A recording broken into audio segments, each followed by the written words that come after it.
আমি যে কথাটি বলেছিলাম নাজমুল ভাইকে আমি বুঝাতে সক্ষম হই নাই অথবা ব্যর্থ হয়েছি। জাসদ তৈরি হয়েছিল বৈজ্ঞানিক সমাজতন্ত্র, তখন এদেশের ছাত্র সমাজ সেই তত্ত্বকে লোভে দিয়েছিল। ম্যাক্সিমাম শিক্ষা প্রতিষ্ঠানে সংসদ তাদের তাদের অবস্থান অত্যন্ত শক্তিশালী ছিল, কিন্তু সাধারণ মানুষের মধ্যে ওই আদর্শ বীজ বপন করতে পারে নাই। জাসদ একটা পর্যায়ে সেখানে আজকে এখানে এসেছে। ঠিক বাক্সল ওই একটা থিমের উপরে ছিল। আমি বলি এরা দল করেছে, এইখানে এদের ভাবতে হবে কিছু লোক যোগদান করবে। কি কারণে যোগদান করলো, তাদের কি আদর্শের উপরে? এই 5 বিপ্লব সংগঠিত হয়েছে, বৈষম্য বিরোধী আন্দোলন, পরে ফ্যাসিস্টের পতন, হারিয়ে না যায়। বিএনপির ভাইস চেয়ারম্যান শামসুজ্জামান দুদু যেমনটি বলেছেন, বিশেষ কোনো সুবিধার জন্য, বিশেষ কোনো স্বার্থে, বিশেষ কোনো গোষ্ঠীর জন্য যদি স্থানীয় নির্বাচনের সিদ্ধান্ত নেওয়া হয়, তাহলে দেশের পরিণতি ও পরিস্থিতি খারাপ হতে পারে। বিশেষ গোষ্ঠী কারা? আর আপনি আবারও আমন্ত্রণ দেখছেন দেশ সাম্প্রতিক। আমরা আবারও ফিরছি আলোচনায়। খন্দকার মাসুদ, খারাপ হবে বিশেষ গোষ্ঠী কারা, আর সামনের দিনে আসলে আপনারা কি পরিকল্পনা করছেন? আচ্ছা, আমি বলি, আমি অন্তর্বর্তী সরকারের প্রধান ডক্টর ইউনূস সাহেব মহোদয়, তার প্রতি আমার শ্রদ্ধা, বিশ্বনন্দিত নেতা। আমি অনেকবার বলেছি, একাডেমিক রেজাল্ট, রাজনীতি, দেশ পরিচালনা ভিন্ন জিনিস, অভিজ্ঞতা দরকার। ওনার নেতৃত্বে যেসব উপদেষ্টারা রয়েছেন, দেশ পরিচালনা কিংবা রাজনীতির কোনো দলের কর্মী কখন ছিলেন কিনা জানা নাই। স্থানীয় সরকার নির্বাচন অনুষ্ঠান করা কিছুতে এরা পারবে না। আমি আমি আমি বলেছিলাম, এরা জানে না ইলেকশনে কেন্দ্রে প্রিজাইডিং পুলিং এজেন্টের ভূমিকা কি, রেজাল্ট শিট তৈরি করতে হয় কেমনে। 40,000 বুথ, স্থানীয় সরকার নির্বাচন 40,000 কেন্দ্র, স্থানীয় সরকার নির্বাচন আরো বেশি। এই প্রশাসন কিংবা এই অবস্থায় আদৌ সম্ভব না।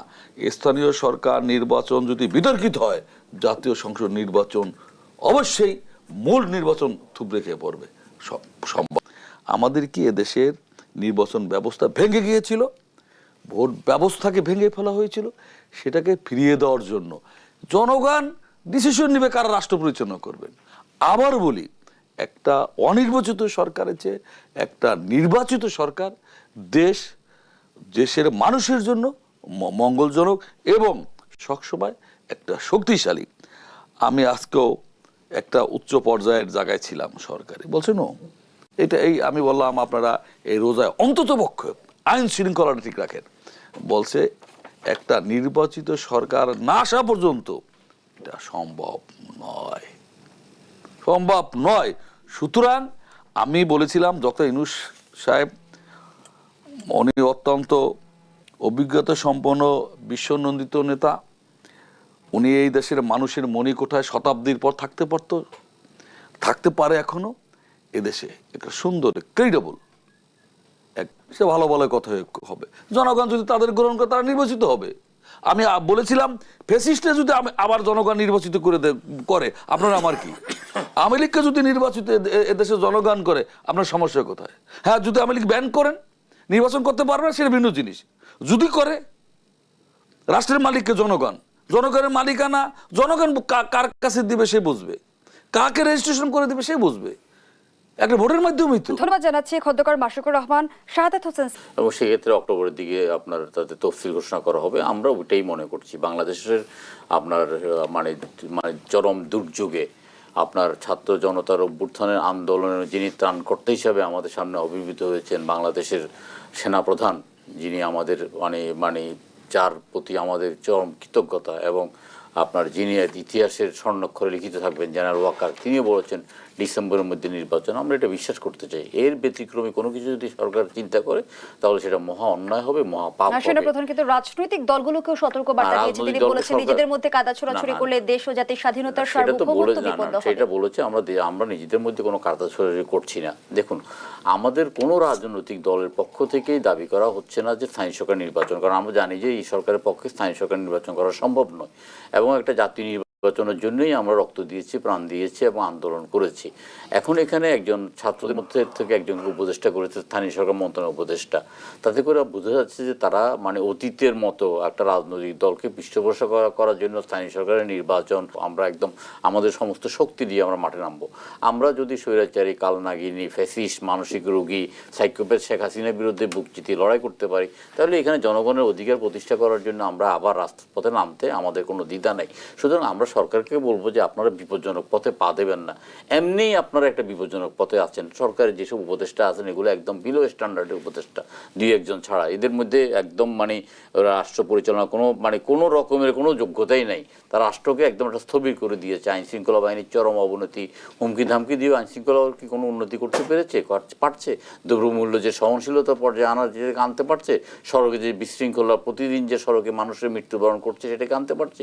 ঘুষ দুর্নীতিমুক্ত একটা সমাজ ব্যবস্থা, সুশাসন কায়েম, এগুলোই করতে পারছে? কিছুই করতে পারছে না। সুতরাং ওনারা স্থানীয় সরকার নির্বাচন করার মতো ঝুঁকি নেবেন এটা আমি মনে করি না, বিশ্বাস করি না। যেটা যদি করতে যায় তাহলে দেশে একটা হানাহানি হয়ে যাবে এবং সেনাপ্রধানের মতো যে সতর্কবার্তা উচ্চারণ করেছেন সেই সতর্কবার্তায় দেশের স্বাধীনতা এবং সার্বভৌমত্ব ক্ষুণ্ণ হবে।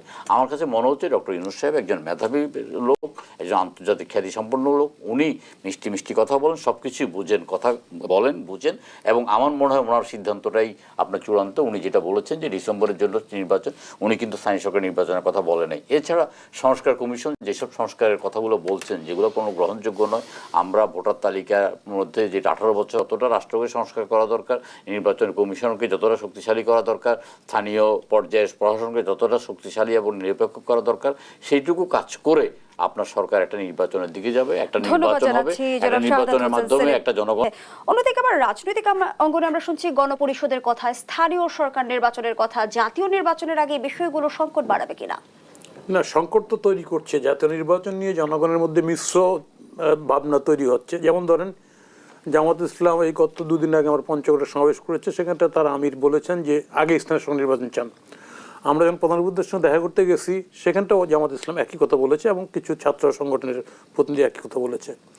বিষয়টা হচ্ছে যে এটা বেসিক ডেমোক্রেসির সময়, আইয়ুব খানের সময় আমরা এরকম একটা নির্বাচন আমরা দেখেছি। কারণ ওইটা উনি রাজনীতির ওনার ক্ষমতার কেন্দ্রবন্দী করেছিল ওই ইউনিয়ন পরিষদটাকে আর কি, ইউনিয়ন কাউন্সিল পরিষদ, যাই হোক।